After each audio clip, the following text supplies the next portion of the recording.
बैठक जी बोलावली ती उद्या जिल्हा परिषदेच्या सभापतींच्या निवडणुका आहेत. तर हे सांगायला बोलवली होती की उद्या सकाळी 11 वाजता सगळ्यांनी एकत्र यायचं आहे आणि जेवण करून सभागृहात जायचं आहे. सभागृहात जाण्यापूर्वी स्ट्रॅटेजी कळेल. हां, आता थोडं चालू आहे काही ना काही भेटीगाठी. तुम्ही पण काही आम्हाला इनपुट द्या. नाही तर कसं अशी स्ट्रॅटेजी ओपन करता येत नाही ना. आता आम्ही सदस्यांना काय सांगितलं की उद्या 11 वाजता हॉटेल आयकॉनला जेवायला यायचं. पुढे 2 वाजता मीटिंग आहे. त्यामुळे सकाळपासूनचं जे काम असतं त्यात सदस्यांना ज्याचा संबंध आहे त्याला सम्राट कॉन्टॅक्ट करेल. तू जरा लवकर ये, तू जरा जिल्हा परिषदेच्या इथे फॉर्म घ्यायला वगैरे. त्यामुळे भेटीगाठीतून काय निष्कर्ष निघतो तो उद्या सकाळी 10 पर्यंत निघेल आणि ठरवू. राजकीय पक्षाच्या नेत्याने कधी आशा सोडायची नसते. त्याने काशीस जावे नित्य बधावे.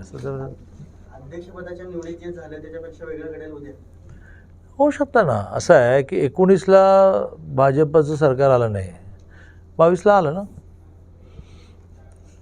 हां, त्यामुळे एकच स्थिती नॉट राजकारणात, व्यक्तिगत जीवनातसुद्धा एकच स्थिती राहत नाही.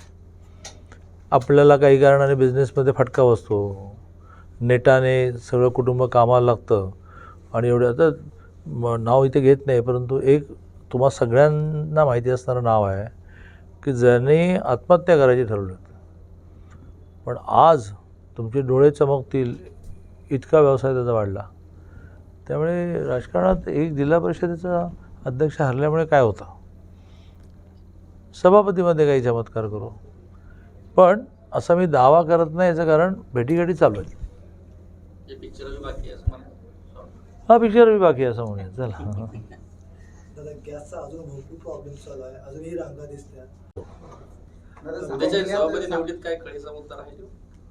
निवडणुकीत ते काय असे कच्च्या गुरुचे चेहरे नसल्यामुळे पुढे बघू असं म्हणतो. असं आहे की जयंतराव पाटलांनी ते त्यांचा इतिहास आहे की जिथे जिथे शक्य आहे तिथे बिबा टाकत नाहीत.